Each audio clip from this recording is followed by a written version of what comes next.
Well, hello everyone and welcome back. Cumberland Outdoorsman out here in the woods doing a little bit of practicing with my Charter Arms 22 revolver. This is a double action revolver, 6-shot, and it's very lightweight and very compact. It fits my hand very well and it's fairly accurate enough to be able to gather small game in a survival situation, and that's what this video is going to be about. You know, I always carry this little gun whenever I go out into the woods, especially in a deep woods setting, you know, in a big area where there's a chance that I might get lost, get turned around. I hardly ever do, but you know, even the most experienced outdoorsman and woodsman can get lost. And you may be faced with a situation where you're going to have to spend the night or maybe 2 or 3 nights out in the woods, and you're going to have to be able to fend for yourself. So knowing that you have a fine little companion like this Charter Arms Pathfinder at your side, something that you can depend on, can help set your mind at ease whenever you're faced with that kind of a situation. Well guys, before you venture out on your trip, whether you're going on a hunting trip, fishing, camping, hiking, whatever, and whether you're by yourself or with someone else, it's always a good idea to get a map of the area and familiarize yourself with some of the landmarks of the area that you'll be visiting. Mountains, lakes, streams, forested regions with openings such as fields. Familiarize yourself with those areas. That way, in the event that you do get lost, you get turned around, and you see some of these landmarks, at least you have a reference as to where you are and how to get out, okay? Now some of the tools and implements that you can use for your survival, you can put in a Ziploc bag like the one I have here. And I've got some things in here, some ideas that you might not have thought about, and a few things that are not in here that you may want to include if you want to list that in the comments below. But I've got a publication here with a thorough list of things that you can use to help you survive if you're faced with that situation. Now, one of the tools that can really help you get out of a tough situation, help you survive, is something that most all of us carry nowadays, and that's a cell phone, a smartphone like this one. Just about all of them have an app that shows you a compass or a map that you can zoom in on the area wherever you are, and it can tell you actually the exact location where you are just by hitting the location button. That's providing that you have service in that area and that you have a fully charged phone. So before you leave, make sure your phone is fully charged, and don't get out there and play on your phone the whole time, because you're going to be using up energy that you might otherwise need in a survival situation. But if you do get service in an area that you're going to be visiting, a phone can be a very valuable survival tool. Well guys, the items that I've got in this bag here are by no means all-inclusive, and you know, depending on whatever your needs are and the survival situation that you find yourself in, some of this stuff may not be of any use, and you may want to add something that you might find necessary to your survival pack. So let me go ahead and open it up and I'll show you what I've got here. Okay, I'll be taking things out of this bag. There's no set order. I'm just going to do this randomly. The first item is just a plastic garbage bag. You know, there's so many different uses for these in a survival situation. Everything from sheltering yourself from rain and snow, freezing rain or whatever, keeping yourself dry. You may want to carry more than one. You can lay these down before you make a bed to keep insects and pests off of you, such as chiggers and ticks. You can actually use these as roofing material to keep rain off of your shelter. You know, there's just so many uses for a regular plastic garbage bags. Whenever you're faced with a situation, that's when the idea hits you. So, you know, take you 1 or 2 of these bags with you. Parachute cord. How many of you have thought of this? This is very strong, very useful, and I carry more than 20 feet of this. This is probably 40 feet right here. because you never know when you're going to need more of this. So I keep a good ample amount of it. And you can use it to build shelters. You can use it to build traps, you know, for catching game animals, for food. You can use it to, you know, as a spear, if you're spear fishing, to retrieve the spear back out of the water. Just so many different uses for this, you know. It's just really good to have because it's weatherproof, weather resistant, and extremely strong. Also keep some of this other cordage here, extra cordage, because you never know when you're going to need more. You know, this is also a really high strength cordage, and a lot of times I use this when I'm bow hunting or deer hunting to pull my weapon up into the tree, but it can really come in handy for a survival situation. You can even use it to help splint a broken leg or an arm or something, you know. There's just so many uses for extra cordage. It's lightweight, it's strong, and very useful, so carry extra along with you. String such as this, thin string that's high strength. This is nylon, very, very strong. There's just so many different uses for this, for repairing equipment or building some type of snare or trap to capture small game. You can even use it for a fishing line. You know, I know it's kind of thick. You may want to carry some fishing line with you with some hooks and sinkers, but string like this has so many different uses I can't even begin to list them all. So, you know, keep you a bundle of this with you.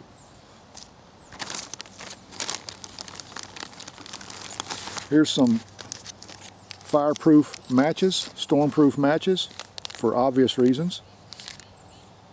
I don't use these unless I'm absolutely forced to use them, because I've got a fire starter here that I'll be going over in just a moment.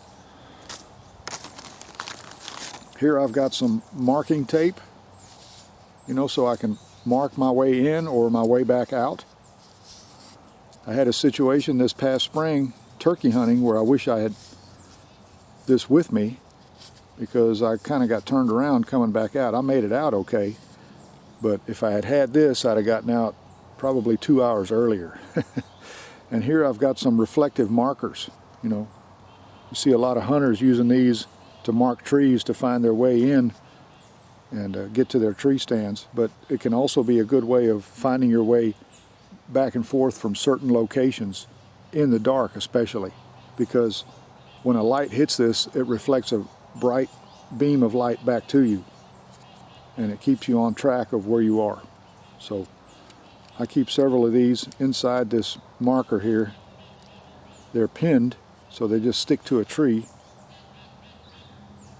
As you can see, it's got a little pin, just a little push pin, and it'll stick into the bark of a tree and mark your way however you need to. That being said, you need a source of light. I keep an extra flashlight with fresh batteries, and I also keep this headlamp that I can put on my hat. Here it's got a clamp. It swivels. I can put it on the brim of my hat. Here I can show you. Just like this.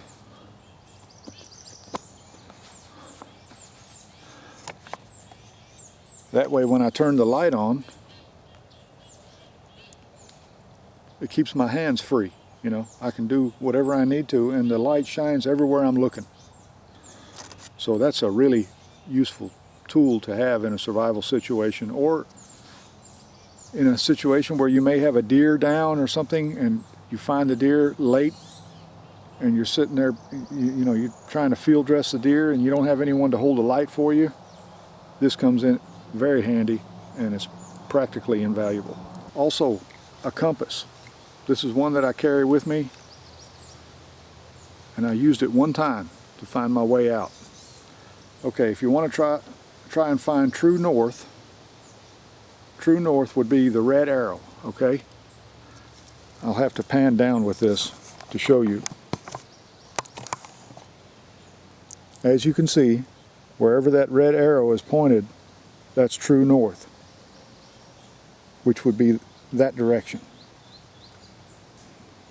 You know, and when you venture off course, then you know what direction to get back on just by using a compass, something as old-fashioned as this.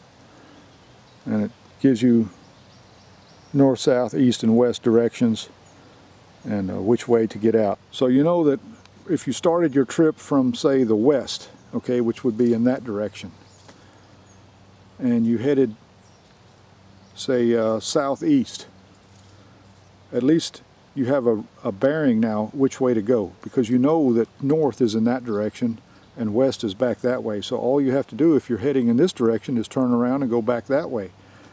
You know, that way you don't get turned around and get lost. So a compass can be very, very valuable. It's old-fashioned, but it always works. I keep an extra lighter because, quite simply, you know, you've got an instant flame right there.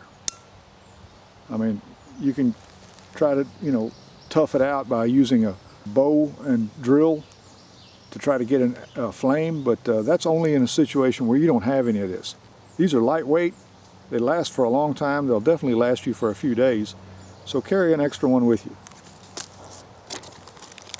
Here's a fire starting kit. This is what I would use to start a fire in a wilderness situation, and we're going to be using that in just a moment here. I'll show you how to use these. Here I've got some lint that I took out of my dryer. This is tinder, this is fire tinder. It's highly flammable and it can really help you in starting a fire, especially in wet situations, wet conditions, because I keep it in this plastic 35 millimeter film container. Okay, what else do we have? Here I've got some hand warmers, some hot hands in cold situations. You know, even in the summertime, nights and early mornings can be rather cool, so you may need a way to warm up your hands or your toes, so carry a pack of these with you because they can really help warm you up and keep you comfortable. Here I've got some Band-Aids. I carry some extra Band-Aids with me just in case I get any cuts or bruises or anything, any type of irritation. Band-Aids come in really, really handy. I keep extra batteries for my flashlight. I keep a knife, such as this one here, in a sheath. Make sure it stays contained in a sheath because you don't want to cut yourself. So have a good heavy-duty leather sheath like this. And also have a way of sharpening my knife. This is a diamond stick. And you can use this to sharpen your hunting knife or whatever it is that you're carrying. Here I carry a pocket knife such as this case here all the time, and it makes quick work of putting an edge on any blade. You can even use it for hatchets and axes because it is covered with diamond dust and it'll last you forever. But it puts a really quick edge on any blade. This one's made by Kershaw. I've had this for many years. A good friend of mine bought this for me. It's self-contained and very handy. Here I've got a saw that I can use for cutting just about anything, any kind of tree limb or whatever I need to use to build a shelter. It's got two different blades, one with a coarse serrated edge and one with a fine edge, and they are easily switched out. You just unscrew the end of this right here, remove the screw, slide the blade out, and then you can swap it over, insert the screw, and it's a self-locking saw, so to unlock it you just push in on this button and fold it back up. So a good folding saw like this is very, very useful, not only for a survival situation but for hunting situations too. You know, you just open it up, it stays locked till you push the button, and then when the button pops back out it locks the blade in place, and it makes quick work of cutting small limbs and trees and anything else that you might need for building a shelter.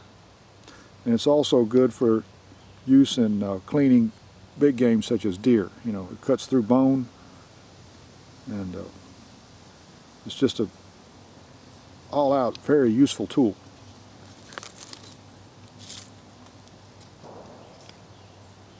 Always keep the blades guarded in a sheath like this. There's so many accidents that happen every year because knives and saws and other blades are not kept sheathed. So keep them in a sheath. Well guys, that's a little pack that I carry with me in my day pack whenever I go deer hunting in my area here.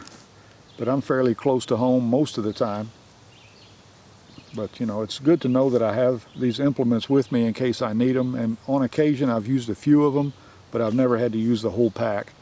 But if you're planning on a trip somewhere far away from home in a big wilderness area, you know, say you're going out of state somewhere on an elk hunt or something, and you're not familiar with the area, and you know, it's miles and miles wide, and there's a possibility that you might get lost, then you may want to carry at least a pack like this and include some other things.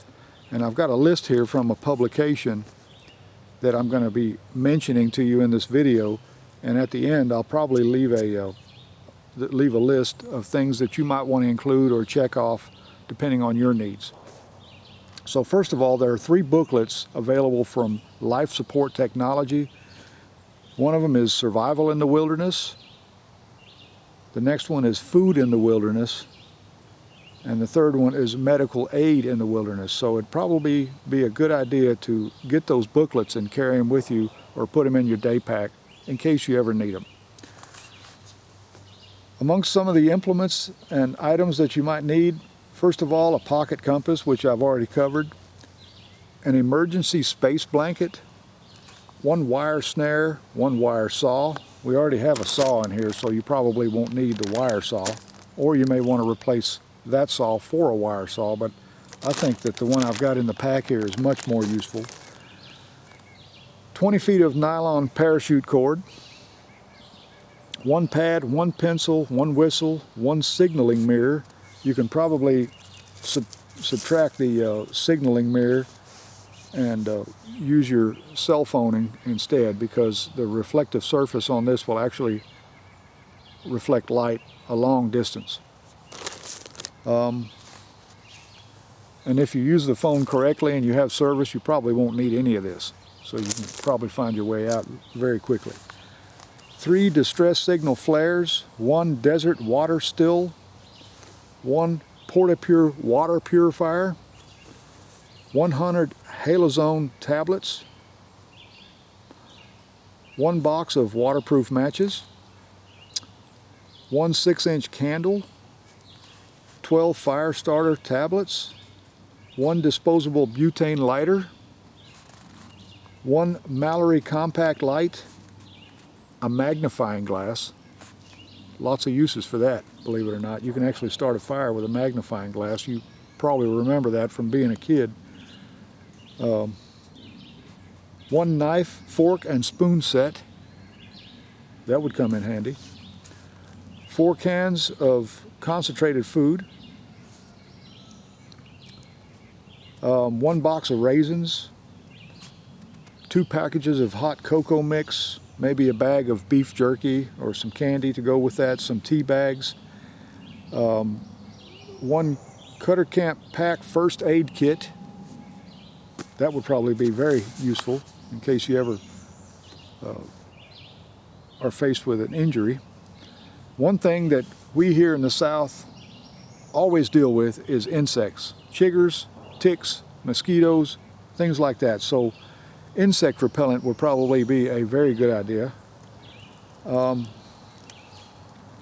pack of Kleenex tissues, a traveling toothbrush with a little bit of, you know, one of those small compact traveling toothpaste containers, a small tube of liquid soap, you know, for cleaning your hands, some snelled fish hooks and leaders, and probably some dry flies, you know, because if you want to eat some fish and you're in an area where there's a lake or a stream or a river or something and you get hungry, you can probably catch fish pretty easily with some dry flies. And you can easily cut a pole out of a long limb or something and then you know, catch fish, whether it's bluegill, trout, or whatever. It's a good source of nutrition. Take you some split shot for sinkers, not a bad idea. 3 needles and thread. You may have to stitch up a wound, you never know. You may have a bad enough gash where the bandages won't do you any good, so you might have to grit your teeth and bear the pain, but you at least will be able to stitch up a wound. It probably wouldn't hurt to carry a small container of hydrogen peroxide for disinfecting wounds, you know, or some type of disinfecting ointment, whether it's in a cream or a paste. So, you know, that would be a good idea. I've got a flint stick metal match tinder right here. This is using magnesium, so I'll be showing you how to use this in a moment. Let's see, wooden matches, whistle, magnifying glass, maybe some small salt packs. That would be a good idea for flavoring food. You know, if you catch a rabbit or shoot a rabbit or a squirrel or whatever and you're cooking it over your fire, you might want to flavor it up with some salt. Salt is also a good disinfectant. It burns, but it will disinfect a wound. You know, you can mix the salt in some purified water and pour it over the wound. It'll burn, but it'll disinfect that wound and keep you from getting an infection. I know I keep going back to injuries, but invariably injuries happen sometimes. You might trip and bust your knee on a rock or something, or scrape your arm, you know, against the side of a cliff, or just so many different things that could happen to you out in the wild. Says here 1 bodkin arrow point for making a spear, you know, for something that you can spear a fish with. Not a bad idea. 1 fish arrow point for spearing fish. Let's see, 20 to 27 pound test nylon fishing line. That would be a good idea to carry some of that with you. Some single edge razor blades. Never know what you might need those for. And the rest is pretty much up to you. A chapstick, maybe 2 cold tablets, some antacid tablets, because you never know when you get indigestion or something. Some throat lozenges, some Band-Aids, and it says here at the bottom, 2 dimes for telephone when you finally reach it. Well, hopefully you won't need that because you'll have your cell phone. This was written at a time before cell phones. So anyway, that's just a quick list of things that you might want to consider for a survival pack to include into your day pack whenever you go on a hunting or a fishing trip, or like I say, hiking or camping or whatever. It's a good idea to carry these things with you because, you know, a lot of times you can carry them all in a small pack and they're pretty much out of the way anyway. But boy, I'll tell you, when you need them, it's nice to know that they're there. So without further ado, let me just go through one demonstration on how to start a fire real quickly. We'll be gathering some tinder and I'll show you how to use this fire starting kit. So let's get started, folks. Now, one of the biggest mistakes that people make whenever they're trying to start a fire is they want to start with too coarse of a material. You want to go from fine and work your way up to the coarse material. What I mean by coarse material is actual sticks of firewood.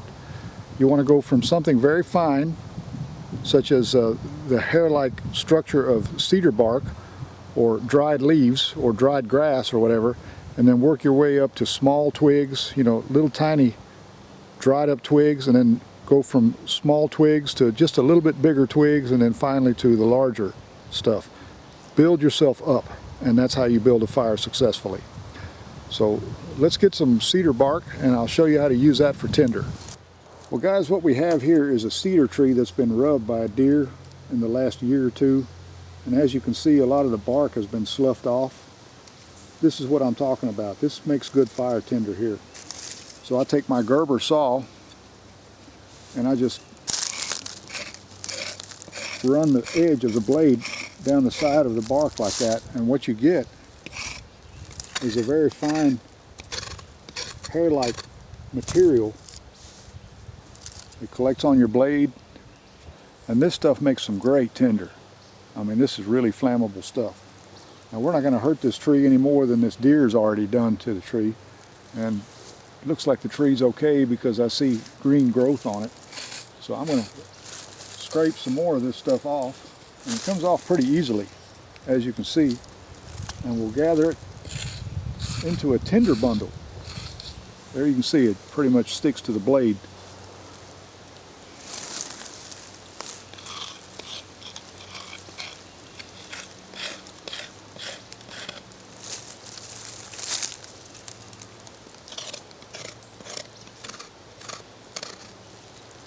By the way, when you're deer hunting or scouting for deer, cedar trees are a good place to look for signs of rubs.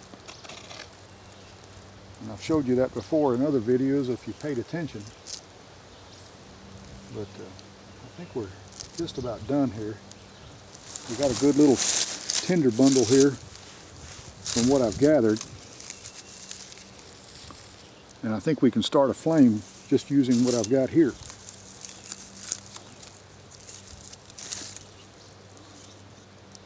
Okay guys, I went ahead and gathered the materials that I'm going to need to build this fire. First and foremost, I have my tinder bundle here. And then we're going to start out with little tiny sticks such as this right here. So I just break all this stuff up into compact little bundles like this, you know. Something that'll catch on fire easily. That's what you want to keep in mind. Okay guys, here I've got my tinder bundle. First of all, this is my cedar bark. This will start the initial flame, and then I work my way up to really tiny little twigs, as you can see here. This is almost like brush.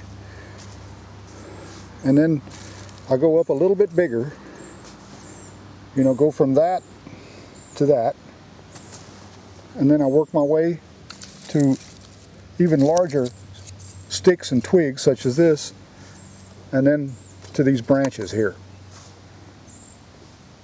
So it's kind of a series of things you want to start with. You want to go with the tinder bundle first and then work your way up. And make sure all of your wood is dry, you know. I know that can be difficult to do some days, but you should be able to find some dead dry branches and limbs on dead trees that are suspended above the ground, and that's what I've done here. So let's go ahead and get started.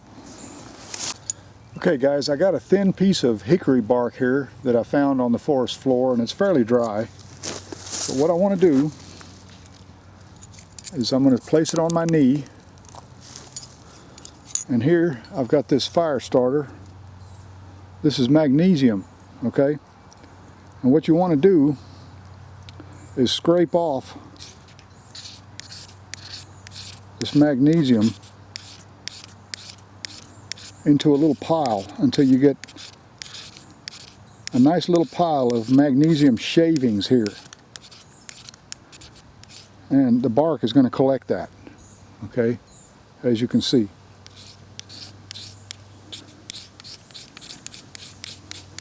So let me get that sloughed off of there, and then we'll commence to starting the fire.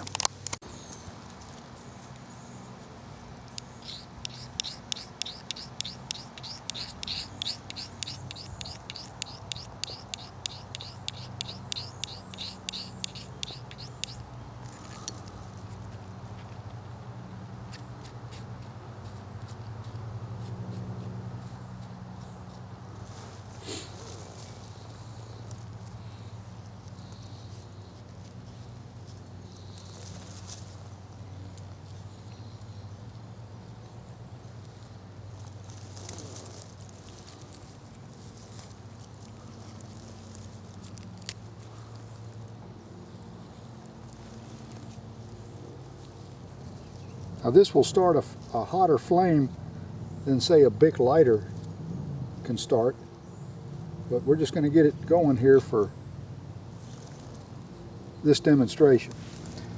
Okay, right here we've got the flint stick, and as you can see, when I strike that,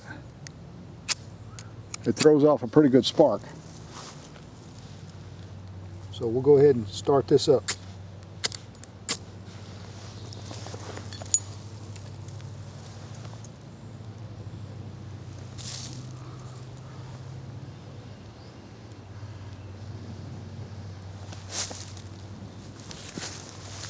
Alright, we got that going. Now you want to add your small twigs. And don't smother it. Make sure you got plenty of air around it.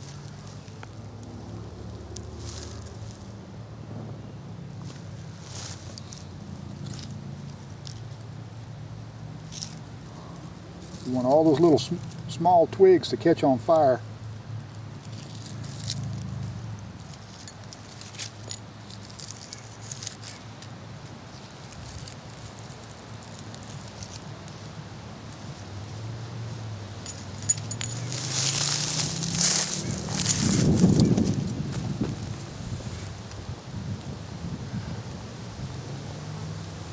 Alright, we got that going pretty well. Now you can start adding some of these from your second pile. Remember, don't just throw them on there. Put them on there loosely so that it can get air under it.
Just blow under the fire, don't blow on top of it. Blow in from the side.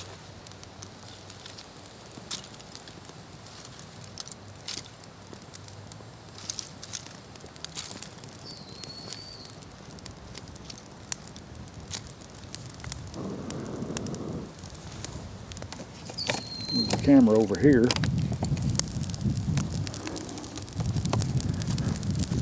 And as you can see, we got a pretty good little fire going there. And as that burns, you just want to add more to it. So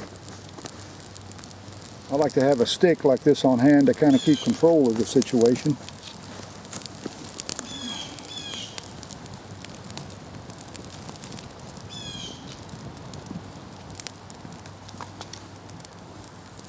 Now I can start adding some of the bigger sticks.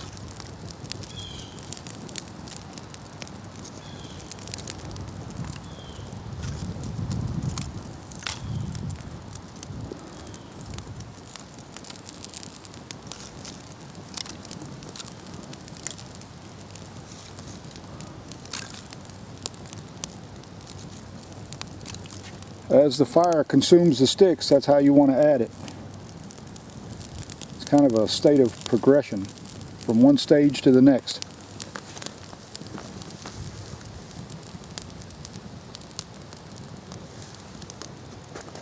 I always love the smell of a campfire, an outdoor fire.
So guys, as you can see, there's not much to build in one of these fires if you just work through the order of progression just like I showed you. You know, start with your tinder bundle and work your way up. Make sure all your materials are good and dry. You shouldn't have any problems getting a fire started in a survival situation. Make sure you do it on ground where there's no leaves. Make sure you got all the leaves and everything cleared away, because you don't want to set the woods on fire. You know, there's no sense in setting the forest ablaze. Keep everything under control, and you'll have a nice, comfortable little fire to work with. Now you can boil water, you can stay warm, you can keep all the critters away, and it just makes it much more enjoyable in a survival situation, you know, to be able to sit by a fire and warm yourself. You can cook meat or heat up anything that you might need to heat up. You can dry your clothes in case your clothes got wet and cold. And you can build this close to your shelter. You know, a fire is just very valuable, and it can save your life in a survival situation.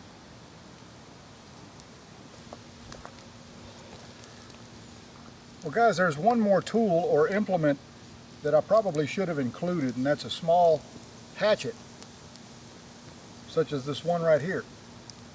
If that's too big and cumbersome for you, then something like this little camp hatchet made by Eastwing will serve you quite well. It comes complete with a sheath that you can actually tie to your belt, and you can carry it on your belt. It's so small and compact that you know, you can carry it with you for a long ways and it won't wear you down. But it'll sure come in handy when you need it for cutting wood, or you know, building shelters or anything else. These little hatchets, like the one made by Eastwing, and the last time I looked, I think these are still available brand new. I've had this one for many, many years. My wife bought me this as a present, and I've used it on countless occasions, and it's just extremely handy. So, you know, a small hatchet like this would also be a good, useful tool to carry along on a long hunting trip or camping trip or whatever. And I'm sure that you'll find a lot of good use for one of these.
Well guys, as an outdoorsman, I think I speak on behalf of most all of us in saying that of all the simple pleasures in life, I think that sitting by a campfire and just watching the fire as it burns has got to be one of the most enjoyable and probably the most relaxing. You know, and being able to build a fire when you're in a survival situation, or if you're just out at a deer camp with your buddies, you know, having the skills to be able to build a fire with the raw materials at hand is one of those things that you should master if you call yourself an outdoorsman. But in a survival situation, it can definitely mean the difference between life and death. You know, I mean, picture it this way. It's wintertime, the temperatures are cold, as night is approaching, it's getting colder and colder. It's getting dark. You know, would you rather be sitting next to a tree shivering, wondering if you're going to freeze to death, if you're going to make it until the next morning? Or would you rather be sitting by a shelter in front of a campfire, keeping warm, where you can prepare a meal, purify water, have you a cup of coffee or hot chocolate, and just be comfortable? You know, a fire is just so important. It's one of the major aspects of survival that you need to learn, and that's the reason I included it in this video. Now, in terms of these little fire starting kits like the one I've got here, this is a magnesium stick with the striker and the flint stick. You don't have to have this because the magnesium stick here actually has a striker on top. As you can see, it throws a pretty good spark, but this one here actually throws a little bit more of a spark, and it's probably a little bit more reliable, but either way, I've got everything I need right here to start a fire very quickly. And unlike matches that can get wet or broken, or a butane lighter that can get broken or lost very easily, this right here, I put it in my survival kit or my day pack, and it just stays there. It's pretty substantial, and everything's held together with the lanyard. You know, you can stick it in your pocket, but either way, it's a valuable tool. And like I said, you know, being able to start a fire is one of those things that you really need to learn. So practice with one of these if you do happen to get one. They're available at most outdoor retail stores, in the hunting and fishing or camping supplies. I think I got that one at Walmart, but either way, they're pretty much available just about anywhere. And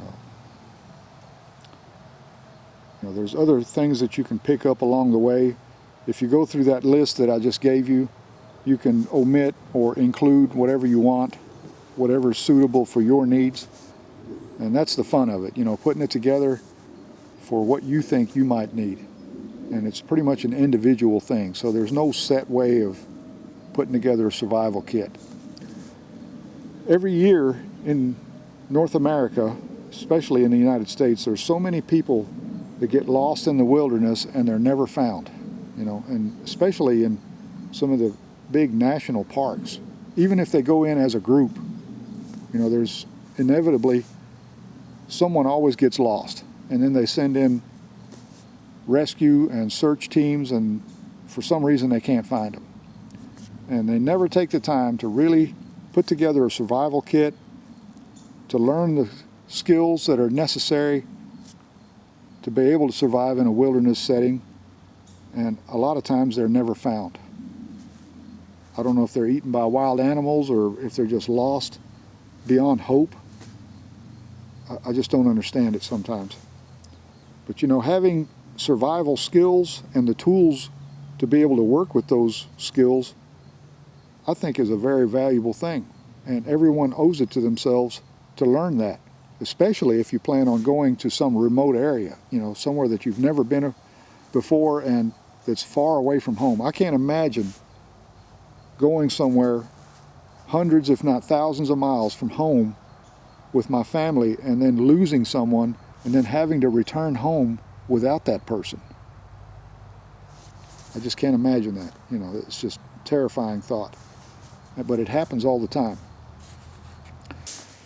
Now, it's a proven fact that in all of the cases where someone ventures out into the wilderness area and they get lost, you know, if they're carrying some form of communication, whether it be a cell phone or a walkie-talkie or some other handheld radio or something where they can contact folks, and they have a firearm, all of those folks are recovered. They have a means of self-defense, and they have a means of communication. And invariably, it's the ones that go in unprepared, that don't have any survival skills, that don't come prepared for the situation at hand. Those are the ones that get lost, and quite often they vanish without a trace. you know, and it's so sad. And what's really, really sad to me is a lot of those individuals are children. So, you know, if you're a family or a group of people that are planning on a trip to go to some destination far from home, you know, it's beautiful to be out there. It really is. But remember, there are a lot of hidden dangers too. So prepare yourself. Put together a survival pack. Teach yourself some skills before you go. Keep your immediate group close together and keep your children right next to you. And if you're on a trail somewhere, say you're headed to a waterfall or something, never let a child fall behind. Never. Or anyone. You know, everyone needs to stay together. Make sure you have a map and you know where you're going. And if you venture into an area and you feel like you're lost, you know, have a compass and be able to read it and correspond with a map that you have on hand, whether it be your phone or a handheld map. You know, some way of knowing where you are and being able to find your way back to where you're trying to go. I mean, I've been turned around a few times in the past, but I've been able to keep my wits about me and be able to follow landmarks, whether it's a ridge or a creek, or I listen for a road or something to be able to find my way out. And, you know, don't panic. That's the worst thing you can do, is panic when you're in that situation, because then you're going to be out there running around in the woods. You're out of your mind already. You know, you don't know where you are. You're scared, and, you know, the worst thing that could happen to you just gets even worse as daylight becomes dark. So do yourself a favor and do your family and friends a favor and learn these skills. You know, if you're lost in the wilderness somewhere, even if it's for days at a time, there's plenty to do. There's lots of chores for you to do to find your way out. It's going to keep you busy enough to keep your mind on track. And don't let it stray into panic and fear, because that's your worst enemy, really. So, you know, try to keep your wits about you and just concentrate on trying to get out and do it in a logical, sensible way. But while you're out there, learn the survival skills that you'll need.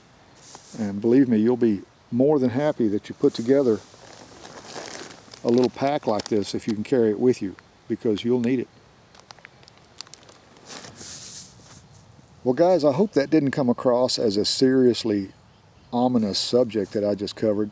But you know, it is a serious matter, because like I said, people get lost and lose their lives every year. And it's really not necessary, and that's the sad part, you know, because the best advice I can give you if you're planning on a trip, whether it's with your family or if you want to go on an elk hunt or something, or just prepare yourself, you know, get ready for the trip. Don't just go off without knowing what you're getting into. And put yourself together a little day pack like I've got here. You know, it can be a lot of fun. Put yourself a little survival pack of the things that you might need. And, you know, even if it's on the off chance that you do get lost, what you might run into. You know, try to be prepared. So with that being said, I hope you also enjoyed this video, because I sure enjoyed making it. And remember, if you like to go hunting, fishing, camping, shooting, hiking, whatever your outdoor pursuit might happen to be, I hope you enjoy it as much as I do. And until next time, also remember, hit that like button, smash the bell icon, and subscribe. That way you'll know when more videos like this one will be coming your way. So until then, y'all take care of yourselves and get out there and enjoy the great outdoors. I'll be seeing you.